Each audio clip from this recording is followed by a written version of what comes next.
500 কোটি টাকার প্রজেক্ট। আপনারা শুধুমাত্র টাকাটা দেখতেছেন, কিন্তু আমরা দেখতেছি বাজার। Hey, dude, what are you doing here? Hey, bro, I have to go. Hey, I'm the job.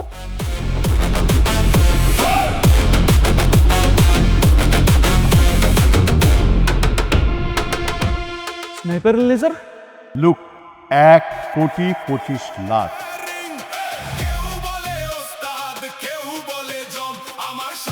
What? Impossible.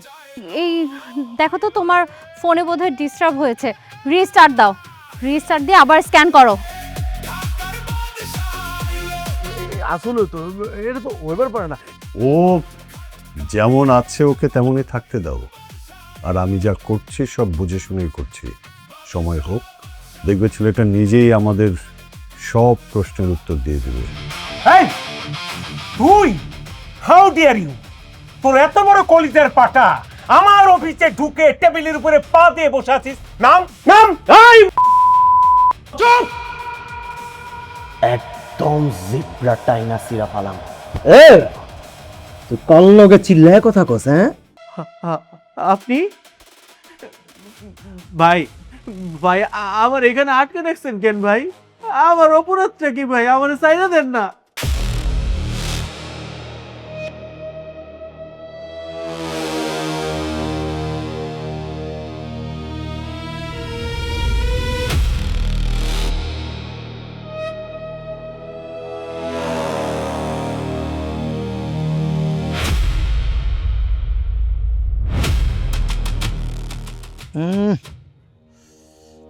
Same মাগার ডিফারেন্ট।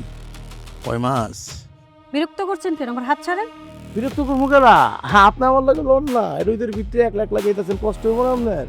আমার পঙ্কিরা যে করে লোন আপনার বাতাস বিতাস কিনে লই আহি, ব্রেক চাপবো না, টেনশন করেন গেলা। প্লিজ ভাই, আমার হাতটা ছাড়েন, আমার কাজ আছে, আমাকে ডিস্টার্ব করেন না। বুঝলাম না, পতি মাহেরা তো বাদ থাকবো গেলা। ছাড়েন তো, ডিস্টার্ব করেন না। আরে কই ডিস্টার্ব করলাম? ও মাগা অনেক টুল পরে দিন। ভাই প্লিজ আমাকে যাইতে দেন, আমার হাতটা ছাড়েন। হাত তো চাললে কেমনে? উফ, ছাড়ুন তো। দেহে কই তোর যাওয়ার পারো কই যাইবা?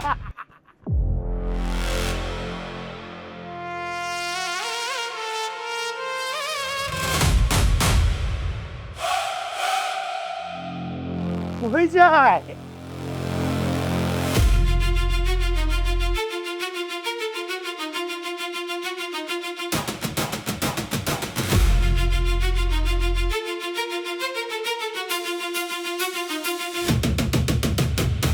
এই বড় কই যাও?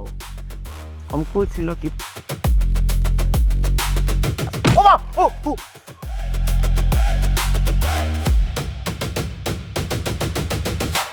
ও ভাই, তুই কেন রে? তোর কত বড় কলজা, তুই আমার চলে আবদি। ওমা মুখ খোল বেটা, মুখ দেখে কি না কই বলাইছস? ভাই তুই কেটা? মানুষ, কিন্তু তোর মতো না। তুই জানোস তবে এলাকার কেন তোরে আমি এই এলাকায় কি করতে পারি তুই জানোস? এই এলাকার মধ্যে কি হয় সেটা তুই জানোস, কিন্তু আজকে তোর লগে কি হইব সেটা আমি জানি। ওমা তুই আমারে মুখ দেখে মারতাছস কেলা? পারলে মুখ খোল, তার নিজের পরিচয় দে। তোর মতো জানোয়ার রে শাস্তি দেওয়ার লাইগা আমি কখনো মুখ দেখানোর প্রয়োজন মনে করি না। তুই যেই রকিস চলে আবদি চস, তুই জানোস আমি কেটা? তোর নিজের পরিচয়টা দেওয়ার আগে তুই মানুষ কিনা সেই পরিচয়টা আগে দে। তালি দিতাছস তুই, তালি আমি দিমু, তুই দেখ।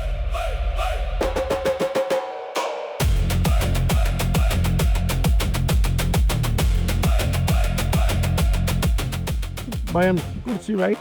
আমি তো কিছু করি নাই ভাই। যখন এই অসহায় মানুষটার লগে তুই অন্যায় করতেছিলি, অপরাধ করতেছিলি, তখন তোর কাছে মনে হয়েছে তুই খুব সাহসী মানুষ, কিন্তু এখন যখন তোর সামনে একজন শক্ত মানুষ দাঁড়ায় গেছে, তখন চান্দু তোমার আসল চেহারাটা বাইরে হয়ে গেছে না? ভাই আমার ভুল হয়ে গেছে, আমার মাফ করে দেন ভাই। এই মাইয়ার লগে এমন করার আগে তোর ভাবা উচিত ছিল না? একদম জানে ময়রা ভালো আমার ভুল হয়ে গেছে ভাই, আমি আর এই জীবনে করুম না ভাই, আমার শয়তানে ধরছিল ভাই, আমি জানি না কিছু ভাই। ভাই আমার একটু বিবেক কাম করে না, আবেগ কাম করছে ভাই, আমার মাফ করে দেন ভাই, আমি আর জীবনে করুম না, কাম ধরছি ভাই, উপকার করছো ভাই, আর কোনো করুম না ভাই। ও টিকারে টিপতে মানা করেন ভাই, ভাই তো নামাইতে করেন না, নামাইতে করেন ভাই, ভুল হয়ে গেছে ভাই। আমার কাছে মাপ চাওয়ার আগে যে মাইয়ার লগে অন্যায় করছোস মাপ চা তার কাছে। ভাই ভাই আমার ভুল হয়ে গেছে ভাই, ভাই আমার আমার ভুল হয়ে গেছে, আমার মাফ করে দাও, আমি কসম আল্লাহর, আমি সব করে মাইয়ার, আমি বইলে চোখে দেখবো, মায়ের চোখে দেখবো, আমার মাফ করে দেন বাবু, মাফ করে দেন ভাই, ভাই একটু কম না, মাফ করে তো ভাই, ভাই কর না ভাই, আমি নাকে কর দিতেছি ভাই, নাকে কর দিই ভাই, নকে করতে এই যে ভাই, আমি নকে কর দিতেছি যে ভাই, দিচ্ছি ভাই, আরেকবার দিব ভাই, আরেকবার দিচ্ছি ভাই।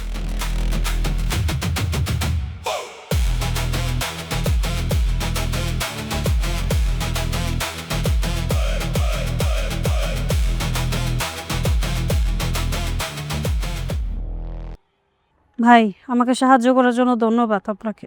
ভাই বলে ডাকলেন, ধন্যবাদ দেওয়ার কোনো দরকার নাই। আসলে আমগো এই শহরে ভালো মানুষের সমস্যা না, সমস্যা হইতেছে ভালো মানুষগুলা খারাপ মানুষের ভয়ে চুপ করে থাকে। যাই হোক, এই যে এই কার্ডটা রাখেন, ওখানে যদি কোনো বিপদ হয় আবার স্মরণ করে, আর বাচ্চাটার যত্ন নিয়ে।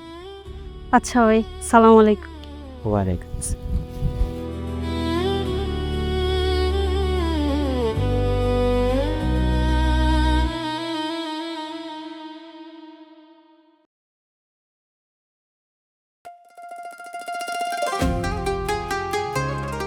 সাহেব,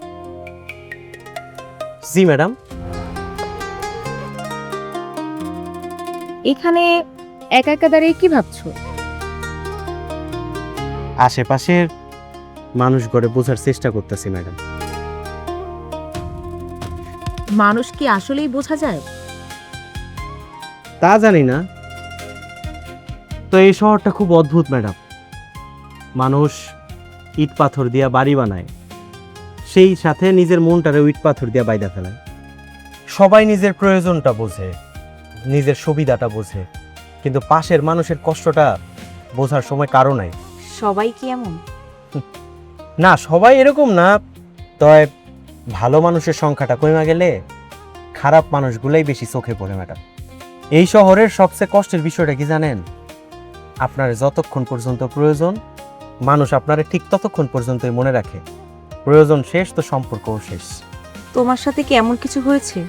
হয়েছে ম্যাডাম, আর সেই জন্যই আমি একটা বিষয় শিখছি, মানুষ কাছে থাকলে যেরকম আপন হয় না, ঠিক তেমনি দূরে থাকলেও পর হয় না।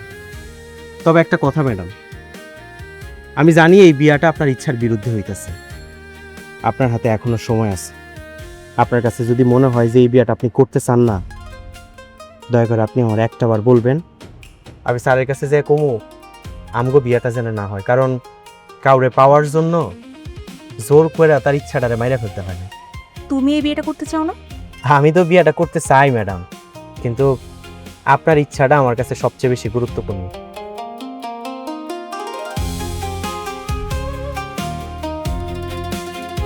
তবে একটা কথা ম্যাডাম, এই পৃথিবীর সব মানুষ স্বার্থপর না, কিন্তু সত্যিকারের মানুষটারে চিনতে আমরা অনেক সময় দেরি করে ফেলি।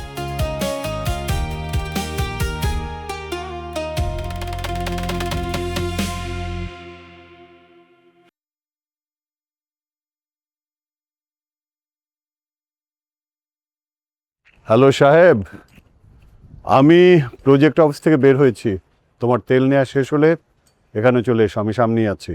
Okay bye. তুমি? চাচা, আমি একটা জিনিস বুঝলাম না, যে মানুষটার আমি মাটিতে নামাইলাম সেই মানুষটা আবার ওইখান থেকে উঠে দাঁড়াইতে চায় কেমনে? দাঁড়ান, উঠে দাঁড়ান, অসুবিধা নেই। স্বপ্ন দেখেন, ফ্যাক্টরি চালু করেন, ব্যবসা করেন, বাট চাচা একটা জিনিস মনে রাখেন, আপনার ওই ফ্যাক্টরিটা কিন্তু দীর্ঘ 7 বছর বন্ধ ছিল, আবার যে হুট করে বন্ধ হবে না তার কিন্তু কোনো গ্যারান্টি নেই চাচা।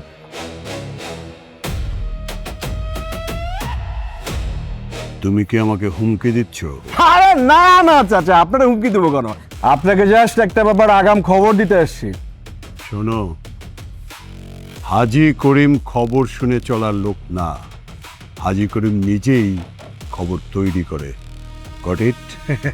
চাচা আপনার ওই একই সমস্যা, লম্বা মানুষ তো, লম্বা মানুষের বুদ্ধি হাঁটুতে থাকে। আপনি যে আগের অবস্থানে নাই এটা আপনি বুঝেন না, আপনি মনে করেন আপনি আগের অবস্থানে আছেন চাচা। আর তোমার সমস্যা কি জানো? বলেন তো শুনি। সাথে 2-4টা চেলা চামুন্ডি নিয়ে ঘুরে তুমি নিজেকে বিশাল কিছু ভাবো। চাচা আরে ওইসব বাদ দেন তো, আমি কিন্তু আপনার ভালো চাই, আপনার ভালোর জন্যই আসছি আমি। আমার ভালো নিয়ে তোমার চিন্তা করার দরকার নেই নিশান। আছে আছে চাচা, কারণ আপনি যে সিদ্ধান্তটা নিয়েছেন চাচা, ওই সিদ্ধান্তটা না আমার ভালো লাগে না। নিশান, আমার কোন সিদ্ধান্ত তোমার ভালো লাগবে কি লাগবে না সেই হিসাব কি আমার তোমাকে দিতে হবে? চাচা আপনি কোটি কোটি টাকার মালিক একজন ব্যবসায়ীকে রেখা সামান্য একজন গাড়ির ড্রাইভারের সাথে আপনার মেয়ের বিয়ে দিতে চান? চাচা আপনার বুদ্ধি নিয়ে না আমার যথেষ্ট চিন্তা হয়। আমার মেয়ের জীবন নিয়ে না ভেবে তুমি তোমার নিজের জীবন সামলাও। যাক চাচা, আমি আপনার সাথে আরেকটা কথা বলতে আসছি। আপনি যে জমিটা নিয়ে ওকে নোটিশ পাঠাইছেন, ওই জমিটা কিন্তু আপনাকে ফেরত দিব না। কেন নিশান, জমিটা কি তোমার বাবার? না, আমার বাপের না, আমার দাদার না, আমার না, বাট ওই জমিটা কিন্তু আমার দখলে। কান খুলে শুনে রাখো, দখল আর মালিকানা এক জিনিস না। চাচা ওই আদালতে কি হবে না হবে জানি না, বাট এই পুরা শহরে এই নিশান চৌধুরীর কথা ছাড়া অনেক কিছু হয় না চাচা। তাই নাকি? হ্যাঁ হ্যাঁ তাই, আমি নিশান চৌধুরী যেটা চাই ওটা নিয়ে ছাড়ি। নিশান চৌধুরী, এই শহরে অনেকেই নিজেকে রাজা ভাবে, কিন্তু রাজা হওয়ার স্বপ্ন দেখা, রাজত্ব ধরে রাখা এক জিনিস না। চাচা আপনি কি আমাকে হুমকি দিচ্ছেন না চ্যালেঞ্জ জানাচ্ছেন? ক্লিয়ার করেন তো। হুমকি দিচ্ছি না, চ্যালেঞ্জও দিচ্ছি না, তো আমি শুধু তোমাকে একটা কথা পরিষ্কার করে বলে রাখছি, আমি এখনো হাজি করিম। Mind it.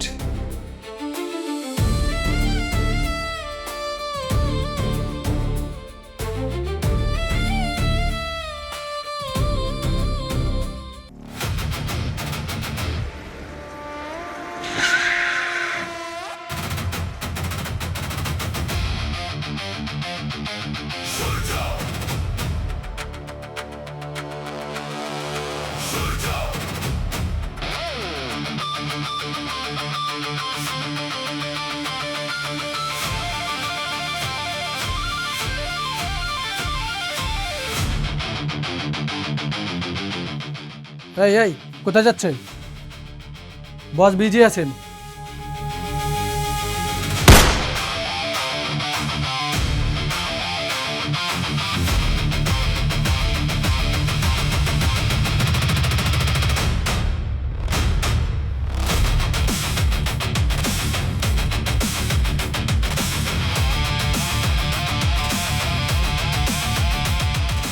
এই হাজি করিমের চামচা, এখানে কি করস? হ্যাঁ, মাস্তানি করতে আসছস? তুই কি হাজি করিমের জমি ফেরত দিতে আইছস?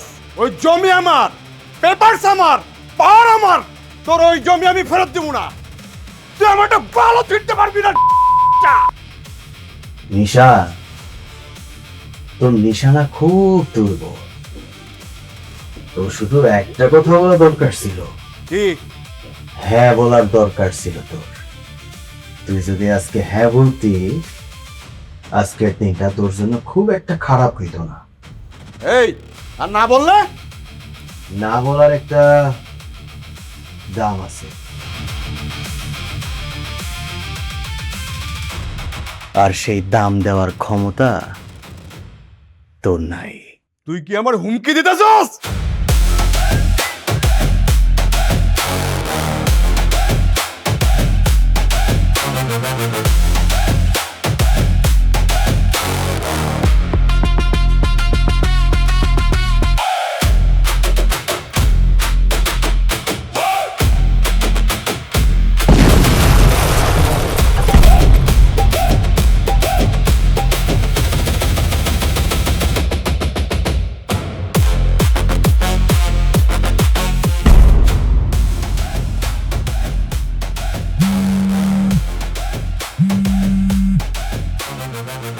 নিশান, হ্যালো কে? আমার পরিচয় জানার সময় তোর এখনো হয় নাই। আজকে তোর গাড়ি ব্লাস্ট করলাম, দরকার পড়লে কালকে তোর বাড়ি পুরাইয়া সারখার করে দিব। 1 ঘন্টা সময় দিলাম, 1 ঘন্টার মধ্যে ওই জমির দলিল হাজী করিমের কাছে পৌঁছায় দিবি। আর যদি না দিই? নিশান, তুই শুধু আমার খুমাটা দেখছস, কিন্তু সে যে কি করতে পারে তোর এখনো কোনো আইডিয়া নাই। 1 ঘন্টার মধ্যে যদি হাজী করিম তার জমির দলিল পয়সা না পায়, কালকে সূর্য ওঠার আগে তোর বাড়ির ঠিকানা পরিবর্তন হয়ে যাবে। Your time starts now.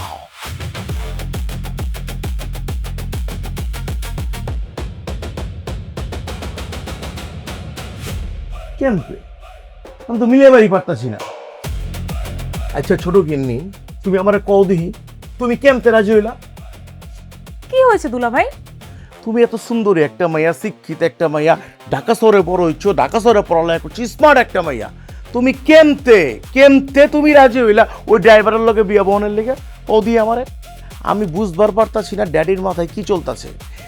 Day by day হের সিদ্ধান্তগুলো আরো অদ্ভুত হইতাছে। দেখ মানহা, সেম কোশ্চেন কিন্তু আমার মাথায় ঘুরপাক খাচ্ছে। মানে কি বুঝে বাবা এই কাজটা করতেছে বলতো, একটা ড্রাইভারের সাথে? কেন? তোমরা দুজন আসলে সাহেবকে যেভাবে দেখছো, আমি এখন আর সেভাবে দেখতে পাচ্ছি না। বাহ, তাহলে তুমি নতুন কি দেখবার পারছো ওর ভিতরে?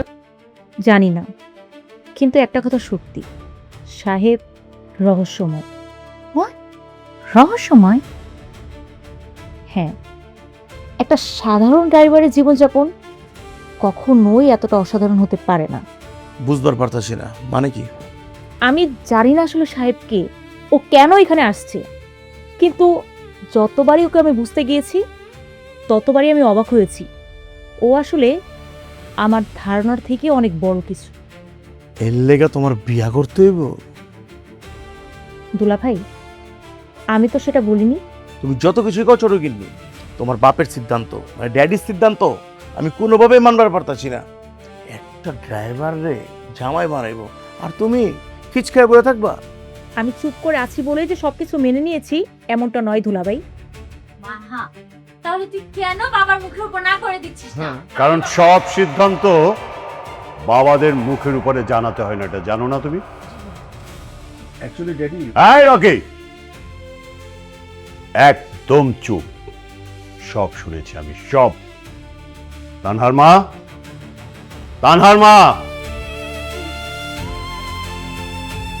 তোমার বড় মেয়ে আর তার জামাইকে বলে দাও যে মানহা আমার মেয়ে, ওর ভালো মন্দ ভবিষ্যৎ সবকিছু দেখার দায়িত্ব বাবা হিসাবে আমার। হ্যাঁ, তোমরা ওকে নিয়ে চিন্তা ভাবনা করতে পারো, মতামত দিতে পারো, বাট আমার মেয়ের জীবন নিয়ে আমাকে শেখাতে এসো না। শেখানোর কোনো দরকার নেই। তোমরা এসছো বিদেশ থেকে আমাদের সাথে সময় কাটাতে, সেটা করো।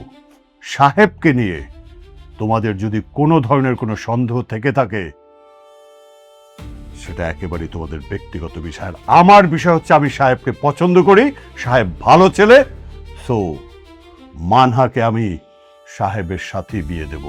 কিন্তু বাবা, তোমার সিদ্ধান্ত। এই তানহা, আমি তোমার বাবা হাজী করিম, আমি সিদ্ধান্ত নিয়েছি। ড্যাডি আপনি বেয়াদবি নিয়েন না, একটা ড্রাইভারের লেগে আপনার এত বিশ্বাস? রকি, মানুষের পরিচয় তার গাড়ির স্টিয়ারিং এ নয়, তার চরিত্রে। আর সাহেব সম্পর্কে তার চরিত্র যতটুকু জানা দরকার আমি ঠিক ততটুকু জেনেই মানহার সাথে সাহেবের বিয়ে দেওয়ার সিদ্ধান্ত নিয়েছি। ও হ্যাঁ, আর একটা কথা, আজকে তোমরা সাহেবকে ড্রাইভার বলে তুচ্ছ তাচ্ছিল্য করছো। একদিন তোমাদের এই ভুল ভাঙবে, কিন্তু তখন অনুতাপ করেও কোনো লাভ হবে না। বেটা Rocky, inner engineering is important for you. My date.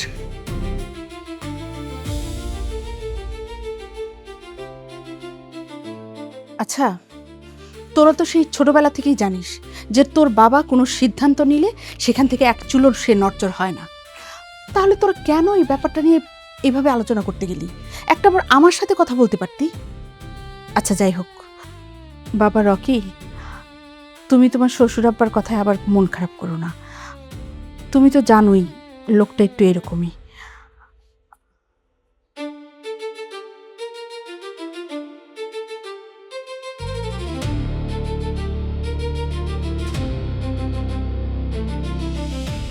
একটা সময় মনে করতাম ভালো মানুষ হইলে, কারো ক্ষতি না করলে, নিজের মতো সোজা পথে চললে সব কিছু ঠিকঠাক থাকে। কিন্তু না, এই দুনিয়া ভালো মানুষরে ভালো থাকতে দেয় না। এই দুনিয়ার মানুষ দুর্বল মানুষ দেখলে তারা সাইপা ধরে, চুপ থাকলে মাথায় উঠা বসে। সরল মানুষ দেখলেই মানুষ ভাবে এই মানুষটারে ঠকানো খুব সহজ। কিন্তু একটা কথা আজকে বুঝা গেছে, যদি বাঁচতে হয় লড়াই কইরাই বাঁচতে হইব, যদি টিক্কা থাকতে হয় লড়াই কইরাই টিক্কা থাকতে হইব। কারণ এই দুনিয়ায় কেউ কাউরে জায়গা কইরা দেয় না, নিজের জায়গাটা নিজেরই শক্তি দিয়া বানায়া নিতে হয়। এতদিন আমি ভাবতাম অন্যায়ের জবাব চুপ থাইকা দেওয়া যায়, কিন্তু আজ থেকে আমার শান্তি আর কেউ কাইরা নিতে পারবো না।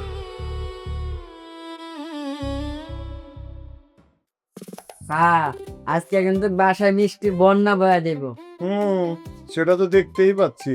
বলেছে মিষ্টি আনতে, তোমরা পুরো মিষ্টির দোকান সব প্রায় তুলে এনেছো। সাহেব স্যারের লাগে বাজারে গেলে ছোট করে কিছু কেনা যায় না।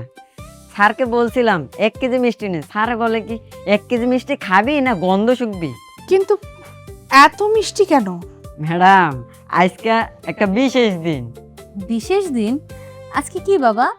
আরে কিছুই না মা, আজকে আমরা একটা প্রজেক্ট দেখতে যাচ্ছি, তাই ভাবলাম যে প্রজেক্ট দেখতে যাওয়ার আগে একটু মিষ্টি মুখ করি। কি ভালো করেছি না? আমি তো কিছুই বুঝলাম না। মানুষ আগে প্রজেক্ট দেখতে যায়, প্রজেক্ট দেখে ফাইনাল করে, তারপর বাসায় মিষ্টি নিয়ে আসে। তুমি তো আগেই মিষ্টি এনে ঘর ভরিয়ে ফেলেছো। এই জন্যই তো স্যার বড় মনের মানুষ। কেন রে পাত্র? কারণ বড় মানুষ আগে থেকেই জানে সাকসেসটা তাদের হাতেই।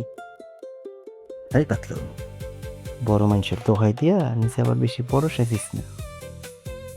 স্যার, আমি মানুষটা ছোট হইলো, কিন্তু মিষ্টির ব্যাপারে আমার স্বপ্নটা অনেক বড়।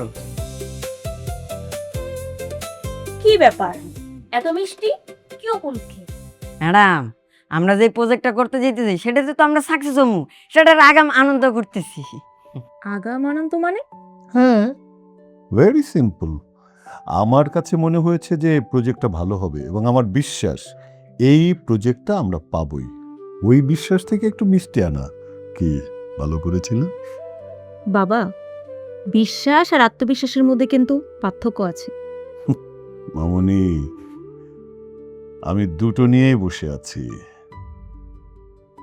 এই তানহা, রকি কোথায় মা? রকি ও তো বাসায় ছিল বাবা, কোথায় যে গেল। না না না, ডাকতে হবে না, ইটস ওকে। তো মামনি, লেটস মুভ। সাহেব চলো, আমাদের কিন্তু অলরেডি অনেক লেট হয়ে গেছে।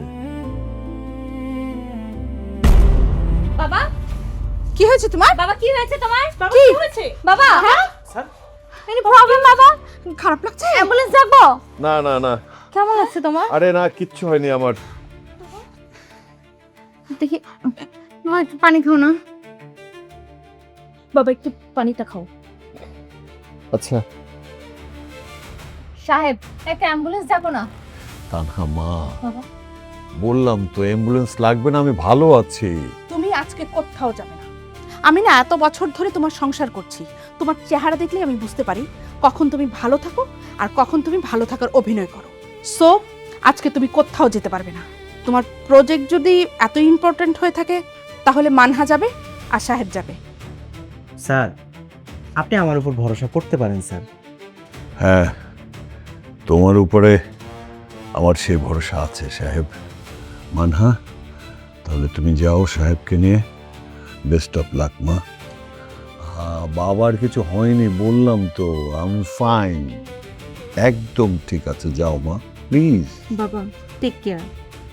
ঠিক আছে, যাও যাও, কিচ্ছু হয়নি আমার। কি ব্যাপার, তোমরা এরকম টেন্সড হয়ে আছো কেন? বললাম তো আমার কিছু হয়নি। চলো রুমে, চলো চলো চলো। আর ধরতে হবে না, বললাম তো কিছু হয়নি। প্লিজ আসো।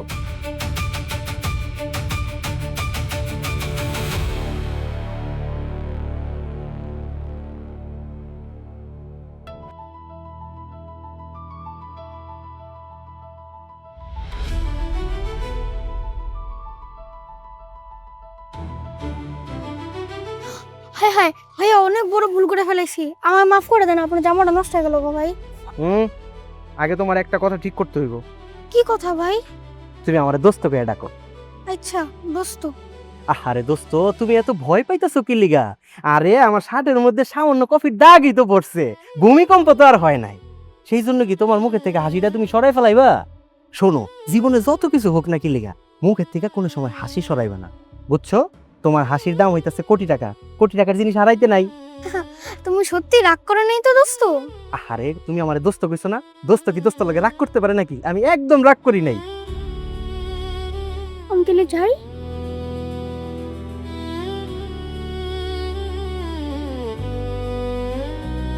কি ম্যাডাম?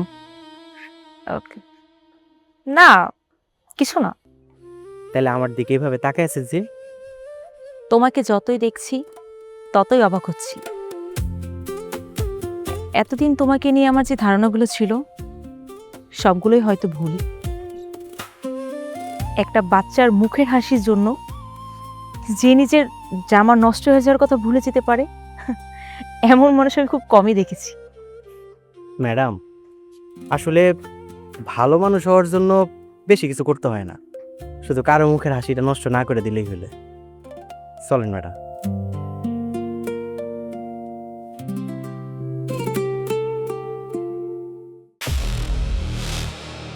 বন্ধু, আমি বাংলাদেশে কি আশা লয়েছি তুই জানোস? জানি তুই কি আশা নিয়ে আসছিস সেটা আমি জানি। কি ক? তোর শ্বশুরের যে কোটি কোটি টাকা সম্পদ আছে, এগুলো আস্তে ধীরে তুই তোর করে নিতে চাস, রাইট? তোর তোর কোনো কিছু লুকায় লাভ নাই, তুই ঠিকই ধরছস। কিন্তু সমস্যা কি জানোস? জানি। হাজি করিম। তাইলে কে? ওই সাহেব। আমি বিদেশ থেকে আসার পর আমি দেখতেছি আমার শ্বশুরের ডাইনে সাহেব, বামে সাহেব, বিজনেস মিটিংয়ে সাহেব, প্রত্যেকটা প্রজেক্টে সাহেব, ইভেন ঘরের, বুঝছস না, ঘরের সব সিদ্ধান্ত ওই সাহেব লয়। এখন কি হাজি করিম সাহেব আর মাইয়ার জামাই বানাইতেছ ড্রাইভার রে। আমি জামাই হয়ে খাম্বার মতো খারাই থাকি, আর ওই ড্রাইভার হয়ে গেছে ঘরের পোলা। এই, তুই ওরে কি এখনো একজন সাধারণ ড্রাইভার ভাবতেছস? মানে বুঝছ না? একজন সাধারণ ড্রাইভারের কি একজন কোটিপতি এত বিশ্বাস করতে পারে? আমি ওরে নিয়ে রিসার্চ করছি, ওই কোনো সাধারণ মানুষ না। ওই যদি সাধারণ হইতো ওরা এত বিশ্বাস করতো না। তাহলে উই ক্যাঠা, এটাই তো বাইর করতে হবে। তোর কি লাগবে? লোক, টাকা, পয়সা, পাওয়ার সব আছে আমার, শুধু একটা জিনিস নাই। কি নাই? হাজি করিম যাওয়ার পর্যন্ত রাস্তা। আগে রাস্তাটা কিন্তু খোলা ছিল, বাট এখন রাস্তার মাঝখানে দাঁড়ায় আছে সাহেব। ওর আসল পরিচয় বের করতে না পারলে হাজি করিম পর্যন্ত পৌঁছানো যাবে না। এখন আমার কি করতে হইব? বন্ধুর মতো থাকবি। ঘরের জামাই হিসেবে তোর যে সুবিধাটা আছে, ওই সুবিধাটা আমি চাই। যাই রাখাস বাড়ির ভিতর কি হয়, সাহেব কোথায় যায়, কার সাথে বসে, কোথায় কি করে, সমস্ত ইনফরমেশন তুই আমাকে দিবি। এই ইনফরমেশনগুলো আমি চাই। বললাম সাহেবের আসল পরিচয় আর আবার তোর যা দরকার ঠিক সময় মতো পেয়ে যাবে। আজ থেকে আমরা একসাথে খেলবো। তুই খেলবি আমার সাথে? ওকে।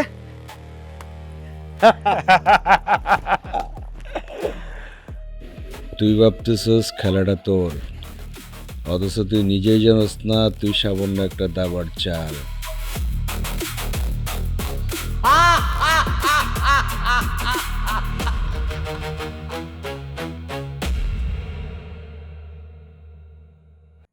মাঝে মাঝেই তোমাকে এভাবে একা একা দাঁড়িয়ে থাকতে রুখি। মন খারাপ? না ম্যাডাম, আমি একদম ঠিক আছি। কোনো সমস্যা সাহেব? সব সমস্যা কি ম্যাডাম আর সবার লোকে কওয়া যায়? আচ্ছা ম্যাডাম, আপনার একটা কথা জিজ্ঞেস করি। করো। ধরেন কোনো একদিন আপনার চোখের সামনে এরকম একটা সত্যি আসলো যেটার জন্য আপনি মোটেও প্রস্তুত ছিলেন না, এমন একটা সত্য যেটা শোনার পর আপনার কাছে মনে হইব এটা কোনোদিন হইতেই পারে না, সেদিন আপনি কি করবেন? আমি কি করব? আমি কি করব সেটা সত্যটা কি তার উপর নির্ভর করবে। এমন একজন মানুষকে নিয়ে যারে আপনি সেই ছোট্টবেলা থেকে একরকম মানুষ হিসেবে চিনছেন, যারা মনে করছেন সে খুব ভালো মানুষ, যারা অনেক বিশ্বাস করছেন, তারপর হঠাৎ করে আপনি সত্যটা জানলেন সে আসলে ততটা ভালো মানুষ ছিল না যতটা ভালো সে আপনারা দেখাইছে। তুমি কি বলতে চাচ্ছ? আমি কিছু বলতে চাই না ম্যাডাম। তাহলে এইসব প্রশ্ন করছো কেন? কারণ মানুষ সত্য জানার পর যতটা কষ্ট পায় তার চেয়েও বেশি কষ্ট পায় তখন যখন সে জানতে পারে যেই মানুষটার উপর সে এত বিশ্বাস করছে, এত ভরসা করছে, সেই মানুষটাই তার সত্যটা জানতে দেয়নি।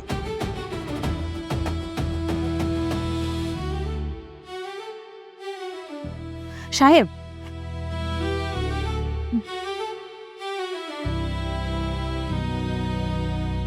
তুমি কি আমার পরিবারের কাউকে নিয়ে কিছু বলতে চাচ্ছ? কিছু কিছু সত্য আছে ম্যাডাম যেগুলো বলে দিতে নাই, সময় হইলে সেই সব সত্যগুলো নিজেই মানুষের সামনে এসে দাঁড়ায়।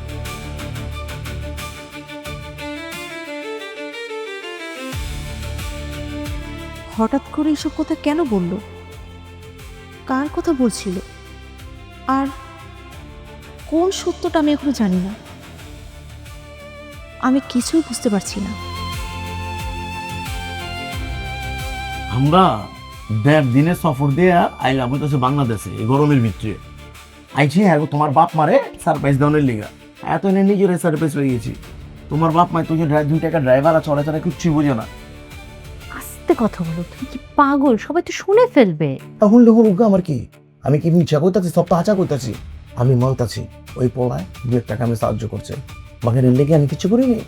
আমার না হলে একটা জিনিস খুব ভয় লাগতেছে। কি?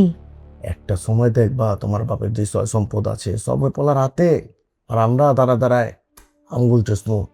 আরে না না, বাবা তো এমন কিছুই বলেনি। হনো, মাইন্সের সব থেকে বড় বই হইতেছে মাইন্সের চোখ।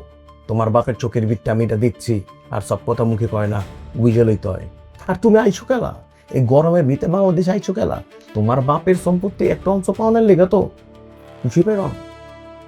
আর আমি একটা ফিউচার আছে না, তোমার বাপের যা আছে অর্ধেক তুমি পেবো, অর্ধেক তোমার বলে পেবো। কিন্তু তোমার বাপের কাছে যা দেখতেছি ওই ইচ্ছারে তোমার আর যাবে না, তার থেকে বেশি কিছু। সময় থাকতে বুঝালাও নিজে হিস্সা, বুঝো নাই? পরে কিন্তু একটা ঝামেলা হয়ে যাবো গা। এই তোমার বড় মেয়ে কি ভেবেছে? কি ভেবেছে তোমার বড় মেয়ে? আমি মারা গেছি, আমি হাজি করিম এখনো বেঁচে আছি। আমি বেঁচে থাকা সত্য তোমার মেয়ে আর মেয়ের জামাই আমার সম্পত্তি নিয়ে কথা বলে, সম্পত্তির ভাগ চাই। এই হুট করে বিদেশ থেকে কেন এসছে আমি বুঝিনি আমি সাহেবের সাথে ওদের জেলাসি কিসের এত জেলাসি? সাহেব গরিব হতে পারে কিন্তু তোমার বড় মেয়ের জামাইয়ের মতো লোভী না। তোমার বড় মেয়ের জামাই একটা লোভী রাস্কেল। এই হাজি করিম কোনো দিন তার মেয়েকে ওই রাস্কেলের সাথে বিয়ে দিত না। শুধু তোমার মেয়ে পছন্দ করেছে বিধায় আমি ওদের সম্পর্ক মেনে নিয়েছি, নইলে সমাজ আমার নাক কাটা যেত। এই তোমার বড় মেয়েকে ভালো করে বুঝাও, আমি যদি একবার বিগড়ে যাই তাহলে তার পরিণাম কি হবে সেটা তুমি ভালো করেই বোঝো। বোঝা তোমার মেয়েকে।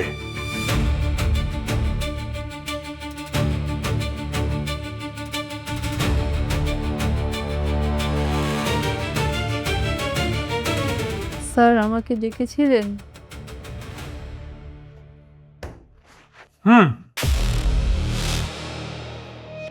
আপনাকে ডেকেছিলাম। ওই দিন তোমার বাবার সাথে আমি একটু লাউড শাউট করেছিলাম বিধায় তুমি তোমার আরেক বাবাকে আনছো আমাকে সাহায্য করার জন্য, তাই না? তুমি কি জানো না প্রয়োজনে আমি কতটা কঠিন, কঠোর, কতটা জঘন্য হতে পারি? জানো না? স্যার আমি তো তাকে কিছু বলিনি, আমি তো জানি না। চুপ, একদম চুপ। তোর বাবার মতো নাটক করিস? তোর বাবা যেই নাটকটা ওই দিন করছে আমার কোনো দোষ ছিল না। একটা রাস্তার লোক আইসা কাঞ্চন চৌধুরীকে ধাক্কা মারবে আর সে কিছু বলবে না, এদিকে আমার অপরাধ ছিল। সেই জন্য তুই তোর বাবাকে আনছিস। কি দেখে আনছিস রে? তোর এই রাঙ্গা চামড়া, এই রাঙ্গা চামড়ার ঝলক দেখাইয়া ওই মাস্তান বাবাকে আনছিলি আমাকে সাহায্য করবি বইলা। আজকে আমি তোকে খেলা দেখাবো। সো লং টাইম আমার অফিসে জব করিস, বাট আমার আসল রূপটা দেখিস নি। আজকে দেখবি, এখন দেখবি। চল।